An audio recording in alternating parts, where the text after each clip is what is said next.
आपण या महावटवृक्षाला आपण आलात, आपले सर्वांचे स्वागत आहे. भगवंत बागा बाबा महावटवृक्ष ट्रस्ट म्हणजे आमचे चुलते विठ्ठल बागाजी कोल्हे आणि भूतांबरे डॉक्टर, इथे रमेश भूतांबरे डॉक्टर आहेत. तर त्यांनी हे ट्रस्ट स्थापन केलंय नुकतंच आता ह्या महावटवृक्षाच्या विकासासाठी.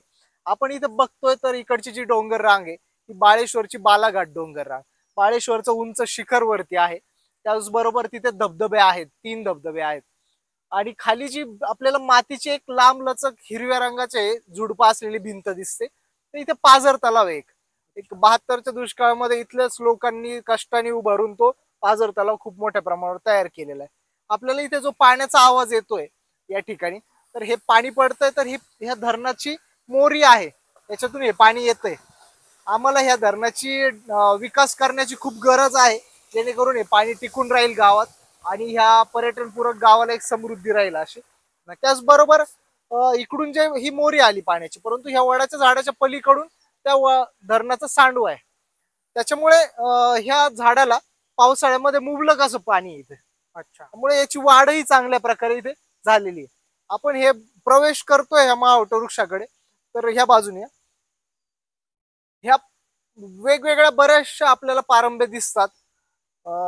इथे पारंब्या खाली येतात, पुन्हा झाडं उगतायत, अशी ही स्थिती इथली आहे. जवळपास इथे 30च्या आसपास असे मोठे खोड आहेत. हे वटवृक्ष हा 2.25 एकर परिसरातला आहे. आपण चालतो हा एक दगडी बांध इथून आहे. हा जवळपास इंग्रजकालीन आहेत असं सगळे लोक म्हणतात. दगडी बांधाच्या खाली आम्ही कोल्हे परिवाराचे शेत आहेत. इथे भूतांबरे परिवार इथे शेती बघतात. तरी पण आपण पाहत असाल तर इथे बघा शेती त्या पारंबीपासून पुढे चालू आहे. अच्छा. आणि तिथून इकडे हे गवत आहे, म्हणजे तेवढी जागा वडाला ह्या झाडाला वाढण्यासाठी सोडून दिलेली आहे. कारण ह्या वडाच्या झाडावर गावकऱ्यांची खूप मोठी श्रद्धा आहे. अच्छा. आता आपण इथून प्रवेश करूयात मंदिराकडे. जाकमत बाबाचं मंदिर आहे खाली. तर वेगवेगळे फलक सुद्धा आपण इथे लावलेले होते, की माहिती का घरात एक मुलगी असणं म्हणजे सौभाग्य, असं वटपौर्णिमेच्या निमित्ताने लावले. कारण वटपौर्णिमेला ह्या झाडाला आपल्या जिल्हाभरातून अनेक महिला इथे येतात. इथे पूर्ण हे यात्रेचं स्वरूप आलेलं असतं. जवळपासचे शेत सगळे वावर पार्किंगने फुल झालेले असतात. आपण जेव्हा ह्या वडाकडे आलोय आता, तर इथे बघत असाल खूप सारा पालापाचोळाही असतो. देवाच्या आत जवळचा साफ केला जातो, परंतु बाकी पालापाचोळा तसंच ठेवतो, कारण त्याचं कुजून खत होतंय. अच्छा. पुन्हा ते झाडाला मिळतंय. नक्की. इथे जर आपण बघाल तर हे मंदिराजवळ आलोय आपण एका जाखमत बाबांचं मंदिर. तर या ठिकाणी मोठं खोड आहे वरती, जर आपण पाहिलं तर झाडाचं सर्वात मोठं खोड आहे इथं. त्याचबरोबरीने इथे जुन्या मूर्ती सुद्धा आपल्याला दिसतात. ह्या मूर्तीवर आपण पाहिलं तर टोप आहेत, जिरे टोप आहे, तलवार आहे हातात, घोड्यावर बसलेल्या आहेत त्या मूर्ती. त्याचबरोबर त्या मूर्तींमध्ये जर बारकाईने पाहिलं तर वेगवेगळे काही ठिकाणी महिला आहे, काही ठिकाणी मुलं सुद्धा सोबत आहेत. या प्रकारे आपल्याला असं लक्षात येतं की जुनं जे सैन्य दल असेल त्यातले जे वीर असतील, ते वीर इथे येता येता जाता जाता त्यांना वीर मरण आलं असेल, त्यांचे इथे वीरगळ उभारली गेली असू शकते तेव्हाची. या इकडे आपण जाकमत बाबांच्या मंदिरात जाऊया तिकडे. आता हे जे मंदिर आपल्याला दिसतंय ह्या जाकमत बाबांच्या इथं त्यांचं देवस्थान निर्माण झालंय. तर हे एकदम त्या खोडातच कसं याच्यात मंदिर घेतलं? नक्कीच नक्कीच सांगतो. या ठिकाणी जाखमत बाबा आणि जाखई या दोघांचे मंदिर उभारलेले आहे. आपण जर मूर्ती पाहिली तर लक्षात येतं वाघ आहे तिथे, बाबांच्या हातात आणि कुऱ्हाड, त्यांच्या कुऱ्हाड आहे. इकडे जाखई त्यांची बहीण आहे, बहिणीच्या हातामध्ये एक लोटा आहे पाण्याचा, छोट मडका आहे. तर जेव्हा जाखमत बाबा ह्या परिसरातील जंगलामध्ये त्यांचे शेळ्या चरत होते आणि वाघांनी त्यांच्या शेळीवर हल्ला केला, तर त्यानंतर ते पुढे जी काही कथा घडली, तर ती कथा आपण इथेच जे वाल्मिक काका आमचे आहेत, विठोबा मगाशी आपण नाव ऐकलं वाल्मिक कोल्हे, तर ते आपल्याला माहिती छान पद्धतीने आपल्याला इथे सांगतील का काय झालं होतं त्या मूर्ती अनुसार. आपण त्यांच्याकडूनच विचारू. तर काका, हे जे काही वटवृक्ष आहे, हे एवढं मोठं वटवृक्ष आपल्याला दिसतंय, आणि या वटवृक्षाच्या मध्ये हे एक जाकमत बाबा हे देवस्थान आहे, हे कसं निर्माण झालं नेमकं? जाकमत बाबा म्हणजे हा शेळी वळणारा एक पैलवान गडी होता, रामोशी समाजाचा. तिथे वरतीच राहतात ते. इकडे जंगलात शेळ्या चरायला गेला होतो, त्याची वाघाने शेळी पकडली. जाकमत बाबांची शेळी एका वाघाने पकडली. त्यांनी ती पाहिले वाघाने पकडली, त्याची तो तसाच घरी सांगायला गेला वडिलांना की बाबा म्हणजे शेळी धरली वाघाने. बाबा त्याचे खूप रागवले आणि पैलवान गडी रामोशीच्या पोटी जन्माला आला म्हणे, घरी सांगायला आला तो बांगड्या भरल्या का तिथंच ते मारायचे, ते सोडवायचे शेळीला, तर घरी आज सांगायला चाललं म्हणे. त्याला तो राग आला, त्यांनी वाड्यावर कुऱ्हाड घेतली, सोबत कुत्र्याला घेतलं आणि पुन्हा जंगलात गेला तर पाहतो वाघ शेळी खातोय, त्याला लाल करले त्यांनी. वाघ असतो, वाघ जे असे जंप घेतली तर गळा धरणार, त्यांनी डायरेक्ट कुऱ्हाड घातली. जाकमत बाबांनी डायरेक्ट वाघाच्या कुऱ्हाड टाकली, वाघ खाली पडला. मागून लयच कुत्रा होता ते, त्यांनी बोचकायला सुरुवात केली. त्यांची झटापट बऱ्याच वेळ चालली, तो खाली हावर खाली येऊन पडले डोंगरात तिथे. आणि संध्याकाळची वेळ होती, घरी एकटीच बहीण ती आपली ओट्यावर येत जरा मारते.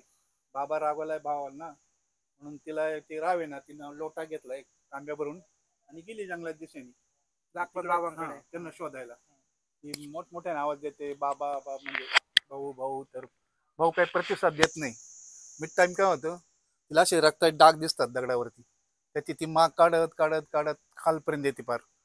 तिथं बघते तर भाऊ एक पडलेला आहे, एका साईडला वाघ पडलेला आहे, एका साईडला कुत्रा आहे. ती भावाजवळ गेली आणि भावाला सिगत हलवली, भाऊ तर भाऊ गेलेला. तिला एकदम असंही झालं, संपवलेलं. वाघ पण मेलेला. जाकमत बाबांनी वाघाच्या कुऱ्हाड टाकली होती, त्यांची झटापट झाली. ते तिघ पण मेलेले. ते भावाजवळ गेली, ते भाऊ करते, भाऊ गेला. त्याला एकदा असह्य झालं, तिने जर तांब्या आणला तो डायरेक्ट डोक्यात मारून घेतला स्वतःच्याच. ते कानसुळात बसला आणि ती मग तडफडून मेली. तेव्हा इथं काय असा रोड नव्हता मोठा, सिंगल पावलाट एका दुसरा माणूस दिवसातून जायचा. त्यामुळं मग ती पण तिथंच गेलेली. कालांतराने मग वडाच झाड असं 500-600 वर्षापूर्वीच आहे आणि या घटनेला 200-250 वर्ष झाली असतील. म्हणजे जाकमत बाबा पहिला वडा आहे. ते नंतर अगदी अलीकडच्या काळातील म्हणजे 200-250 वर्षाच्या संदर्भात. परंतु हे जे काही वडाचं 500-600 वर्षापूर्वी 500-600 वर्षापूर्वी कुऱ्हाड दिसत होती. इथं कुऱ्हाड होती ना, आम्ही हात लावायचं त्याला. काय म्हणजे हे जे काही मंदिर आहे, मंदिर नंतर केलं, आता हे बांधलं. आता ते मूर्ती आता बसवली, पहिले हेच होते, हेच होतं. म्हणजे हे तांदळे पूर्वी होते, जाकमत बाबांच्या नावाने स्थापन झालेलं. इथं कुऱ्हाड होती त्यांची, इथं आम्ही हात घालून ते नेहमी हलवायचं. अरे म्हणजे जे काही जाकमत बाबांनी ज्या कुऱ्हाडीने वाघ ठार केला, ते कुऱ्हाड अजूनपर्यंत इथं होती. पण तिथं आहे. नाही आता नाही, आम्ही लहान होतो तोपर्यंत होती, 10वी-11वी पर्यंत. नंतर ती कुठे गेली, आता ज्याच्यात लोक पावली ना, कोड वाढत नाही. म्हणजे ती कुऱ्हाड याच्या आतमध्येच गेली. म्हणजे पूर्वी इथं कुऱ्हाड होती, आता हे खोड वाढत गेल्यानंतर त्याच्यात म्हणजे गडप झाली. म्हणजे ती कुऱ्हाड आज पण गडप झालेली असे. आणि नंतर आता 2-3 वर्षापूर्वी ही मूर्ती बसवली त्यांनी. म्हणजे पूर्वी फक्त तांदळे होते आणि आता नंतर तुम्ही प्राण प्रतिष्ठा. आणि वड हा 500-600 वर्षापूर्वी जुना आहे. हा आता 200-250 एकरामध्ये पसरलेला आहे. हा वरती डॉक्टर बुतांबरे म्हणणे, खाली आपण आहे. आपली जमीन गेलेली आहे ऍक्च्युली. वडा आम्ही काही त्याला तोडत नाहीये, हाताला लावत नाही, पाणी तोडत नाही किंवा खांदी तोडत नाही. जेवढा वाढतोय तेवढा वाढू द्या. हे काय एक नैसर्गिक ठेवा आहे सगळं, असं कुठंच नाही ना. म्हणजे यांची स्वतःची जमीन त्या जागेमध्ये जाते, परंतु हे जे काय वैभव प्राप्त झालेला आहे या वडामुळे, या पेमगिरी गावाला, बरोबर, ते संपू नये म्हणून स्वतःची जमीन सुद्धा या वडासाठी दान केली. हे असं व्यक्तिमत्व आपल्याला या ठिकाणी भेटलेलं आहे. नक्कीच म्हणजे हा जो काही ठेवा आहे, हा ठेवा या ठिकाणी जतन होतोय. हे जे काही वेगळं ब्रीड आहे का एवढं मोठं का पसरलं? आपण बघतो की गावामधले जे काही वटवृक्ष आहे ते फार एकदम याच्या उंचीपर्यंत मोठे होतात, हा खूप पसरलेला दिसतो. हा पसरला कारण हा बांध आहे ना, इंग्रजांच्या काळातला आहे. त्यामुळे आणि वरती असं हे होती, मोठी दरी होती, तिकडून ती भरत येऊन म्हणजे असं तिला माती किंवा वरती बंधारा आहे, त्याचं पाणी, याला म्हणजे ते पोषक झालं ना वाढीला. त्यामुळे हा वाढत गेला आणि विषय म्हणजे याला कोणी तोडत नाही ना. आता आपलंच मालकीच आहे, त्यामुळे दुसरं कोणी येतं संबंध येत नाही. मी असं ऐकलं होतं की हे न तोडण्यामागं पण काहीतरी लोककथा म्हणजे लोककथा म्हणजे लोक भावना पण आहेत कारण तोडलं तर काहीतरी त्याचं हे घडतं असं म्हणजे त्याच्यासोबत काहीतरी वाईट होतं. हा तर आमच्याच वडिलांनी पहिलं आमच्या आवताला लागायचं म्हणून ते एक पाणी तोडली होती.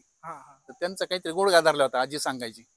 अरे मग त्यांना चालता येत नव्हतं. मग आजीनं सांगितलं असं असं नारळ फोड जाऊन देऊन जाकमत बाबाला बरा होशील. मग ते असं आहे. पुन्हा नंतर आमचेच बैल नेहमी माळेगाव जायचं आमच्या आत्याकडं, चुलती घेऊन जायचे. ते आमचे मामा जरा देवाला मानत नव्हते, ते असे बडबडले, कसला देव तुमचा, कसलं काय म्हणे, असं असं बरेच काहीतरी बडबडले. इथून ते देव म्हणजे बैल पुढे गेले ना, घाट लागतो, त्या घाटात ठोकरायला लागले. त्यांना दिसत नाही बैलांना, नाही ते इथून बैल सोडले का डायरेक्ट माळेगाव गाठायचे. पण नंतर ते याच्यात पुढे त्यांना दिसाने चालताच येईना. मग ते कळालं की बाबा असं असं यांनी काहीतरी बडबड केली मामांनी, म्हणून त्यांनी पुन्हा इथे येऊन बा मी माफ केलं, म्हणजे चुकलो मी. म्हणजे असं एक आहे, म्हणजे असं काहीतरी ही जी काही लोककथा आहे ही जाकमत बाबा सोबत जोडली जाते. जागृत देवस्थान आहे. त्यामुळे लोक तोडत नाही आता ते. म्हणजे मित्रांनो, या मागची लोककथा आपल्याला काही जरी सांगत असली का याच्यामुळे काही वाईट होतंय किंवा नाही, हा भाग वेगळीकडे राहतो. परंतु हे जे काय काका आहे, त्या काकांनी आपल्याला सांगितलं की त्यांची जमीन त्याच्यामध्ये जात असून सुद्धा ते त्याला हे करत नाही, हात लावत नाही. त्यांची जमीन ते त्यासाठी देत आहे. म्हणजेच काय तर हे जे काही निसर्गाचा ठेवा आहे, तो निसर्गाचा ठेवा जतन करण्याचं काम यांच्या माध्यमातून होतंय. खरं तर त्यांचे आपण आभार मानले पाहिजे. प्रत्येक निसर्गप्रेमीने त्यांचे आभार त्या ठिकाणी व्यक्त केले पाहिजे. आणि मित्रांनो, तुम्हाला जरी या ठिकाणी यायचं असेल तर तुम्ही अवश्य या पेमगिरी गावामध्ये या. तुम्हाला जर यायचं असेल तर तुम्ही 2 दिवसाचा प्लॅन करून या पेमगिरी गावाला भेट देण्यासाठी. हे गाव इतकं वैभवशाली, एक ऐतिहासिक आणि एक वेगळा इतिहास लाभलेलं हे गाव तुम्हाला नक्कीच संगमनेर पासून फक्त 22 किलोमीटर अंतरावर असलेलं बघायला भेटेल.